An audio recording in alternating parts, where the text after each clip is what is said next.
Le Seigneur soit avec vous. Et avec votre esprit. Évangile de Jésus-Christ selon saint Luc. Gloire à toi, Seigneur. Un jour de sabbat, Jésus était entré dans la maison d'un chef des pharisiens pour y prendre son repas, et ces derniers l'observaient. Jésus dit une parabole aux invités lorsqu'il remarqua comment ils choisissaient les premières places. Et il leur dit: quand quelqu'un t'invite à des noces, ne va pas t'installer à la première place, de peur qu'il ait invité un autre plus considéré que toi. Alors, celui qui vous a invité, toi et lui, viendra te dire: cède-lui ta place. Et à ce moment, tu iras plein de honte prendre la dernière place. Au contraire, quand tu es invité, va te mettre à la dernière place. Alors, quand viendra celui qui t'a invité, il te dira: mon ami, avance plus haut. Et ce sera pour toi un honneur aux yeux de tous ceux qui seront à table avec toi. En effet, quiconque s'élève sera abaissé, et qui s'abaisse sera élevé.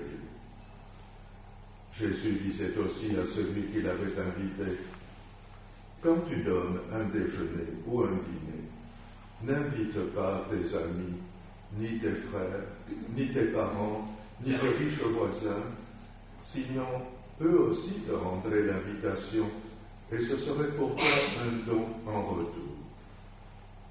Au contraire, quand tu donnes une réception, invite des pauvres, des estropiés, des boiteux, des aveugles. Heureux seras-tu, parce qu'ils n'ont rien à te donner en retour. Cela te sera rendu à la résurrection des justes. Acclamons la parole de Dieu. Louange à toi, Seigneur Jésus.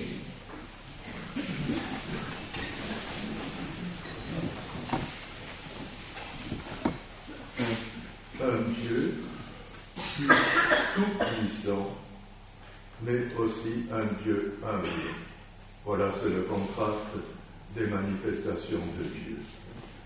Et si on s'appuie un petit peu sur la lettre aux Hébreux, l'auteur de cette lettre fait bien le contraste entre Dieu se manifestant pour la première fois au peuple hébreu et comment Jésus, qui est Dieu, le même Dieu, s'est manifesté quand il est apparu au milieu de nous. Et il présente d'abord le Sinaï, la montagne embrasée, les ténèbres, l'ouragan, les éclairs, le tonnerre, une voix impressionnante qui faisait dire au peuple que Dieu te parle à toi, il disait à Moïse, mais qu'il ne nous parle pas à nous.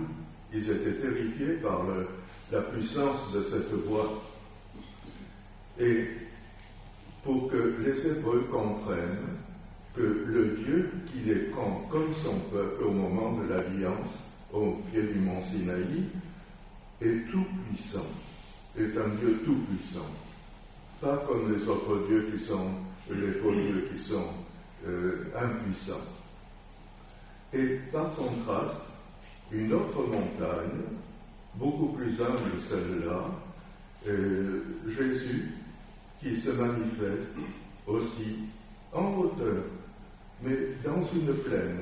Il nous est dit, Jésus avait passé la nuit en prière, et il redescendit, et dans la plaine, là, ayant les gens autour de lui, une foule qui se réunit autour de lui, Jésus assis au milieu d'eux, et c'est le même Dieu que celui du Sinaï.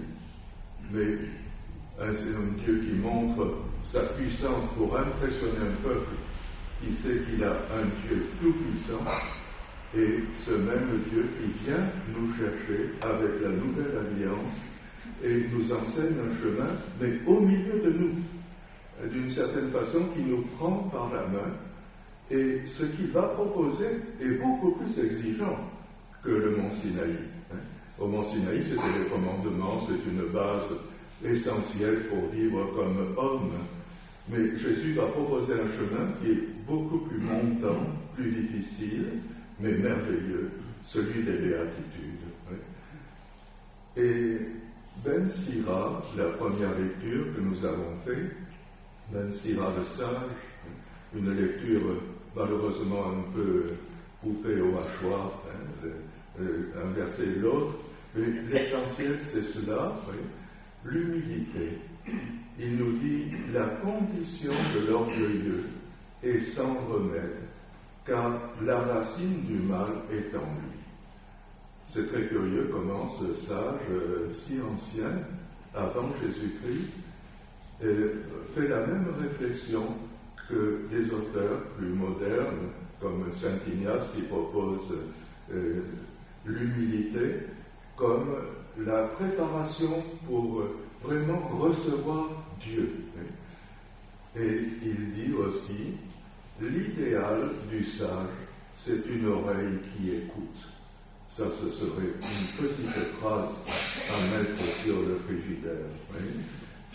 L'idéal du sage, c'est une oreille qui écoute.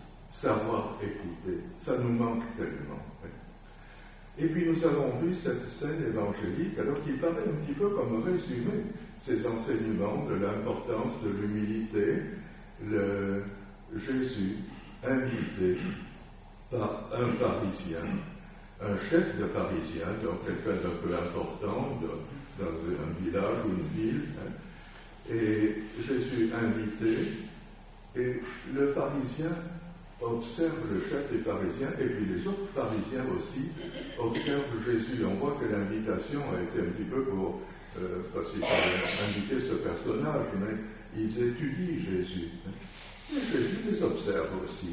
Alors il va y avoir un échange là, une scène qui est tellement bien décrite par Saint Luc, le jour du sabbat, Jésus invité par ce chef des pharisiens. Les pharisiens invités observent Jésus, et Jésus les observe aussi. Et le conseil de Jésus, qui dit ce que nous avons lu dans l'Évangile, si quand quelqu'un t'invite à des noces, ne va pas t'installer à la première place. Sinon, si celui qui t'invite a réservé cela déjà pour une autre personne, il va venir te dire, bon, laisse ta place, puis tu iras plein de honte te mettre à la dernière place. Est-ce que Jésus leur donne une leçon d'astuce pour rester bien devant le monde?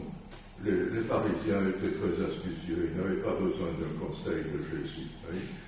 Mais Jésus leur montre ce qu'est la véritable humilité. Ce n'est pas tellement dissimulé que je me mets à la dernière place, comme ça on viendra me dire de monter plus haut, puis ce sera un honneur, ce serait une forme d'orgueil aussi. Oui. Mais Jésus nous dit se sentir bien à la dernière place.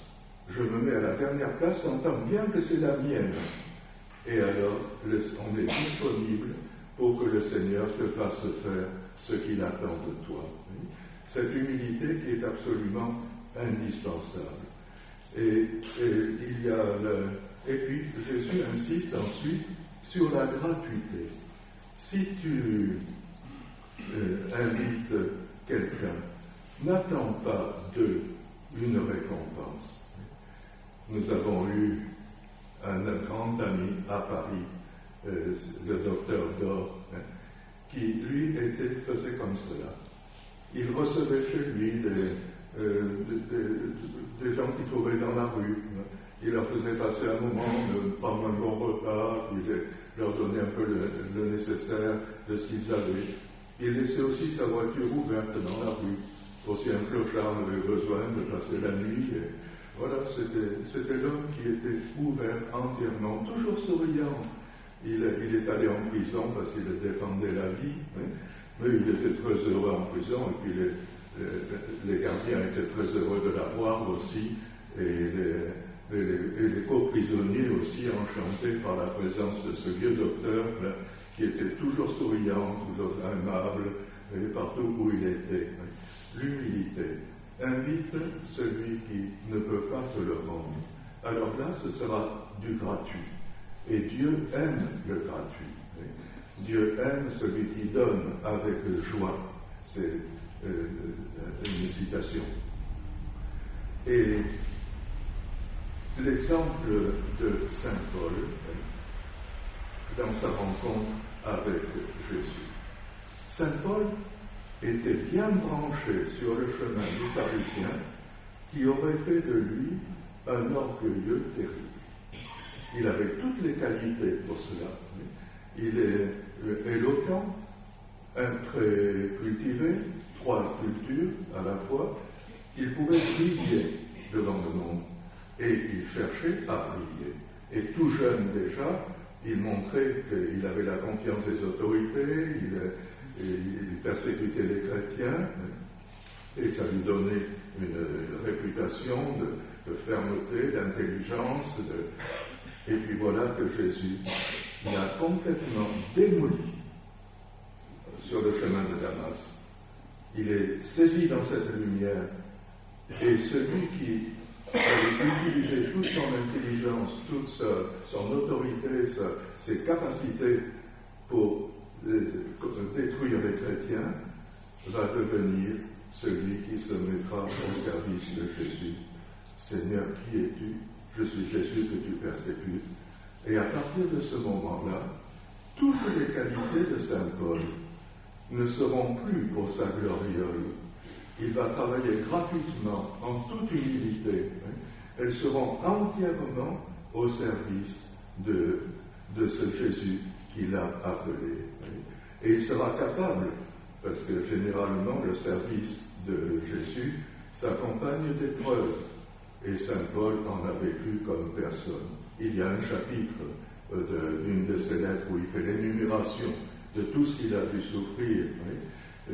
Naufrage, faim, soif, dénuement, et puis flagellation. 6 fois il a été flagellé, et il a été aussi bastonné, il a été même lapidé une fois. Il est un peu en caoutchouc, Saint Paul, parce qu'il a, le lendemain de sa lapidation, il partait prêcher ailleurs. Et vraiment, c'est une récupération très rapide. Et Saint Paul qui met tout ce qu'il était, tout ce qu'il a, ses qualités, au service du Seigneur. Et cela suppose entrer dans ce chemin de gratuité, de pauvreté au service du Seigneur. C'est peut-être un peu difficile à comprendre pour nous, mais nous devons nous acheminer vers cette gratuité, cette humilité aussi véritable, qui n'est pas la timidité. La timidité te fait rester en retrait. En réalité, c'est voisin d'une certaine forme d'orgueil. Je ne veux pas trop me risquer parce que j'ai peur de rester en ridicule ou qu'on me critique. Vous voyez, l'homme, il n'a pas peur d'être critiqué. C'est un chemin qui n'est pas facile, mais qu'il faut apprendre petit à petit. Et en tout cas, c'est un chemin indispensable si vraiment on veut être le disciple du Christ. La gratuité, l'humilité. Oui, ne pas craindre. Oui. Donc si nous ne retenions que cela, et de ces lectures, ce serait déjà quelque chose. Évidemment, il y aurait beaucoup d'autres aspects que l'on aurait pu développer, mais il me semble que c'est important. Et dans les exercices spirituels, saint Ignace essaye de nous faire bien comprendre cela avec une méditation tout à fait spéciale qu'il appelle les 2 étendards, où d'un côté, le démon propose les richesses, d'abord, faut accrocher, attachement aux richesses, puis la vanité à cause de ces richesses, l'orgueil. Et il dit, quand l'orgueil est dans une âme, là, Satan peut faire ce qu'il veut, Dieu n'y a plus sa place. Et au contraire, celui qui suit le Christ, il le propose un chemin de pauvreté, c'est-à-dire au moins de détachement, pauvreté spirituelle, de détachement, oui, et puis de ne pas avoir peur des humiliations pour arriver à être vraiment humble. Et l'humilité, c'est, dit-il, la porte ouverte à toutes les vertus. C'est l'homme qui sera disponible entre les mains du Seigneur.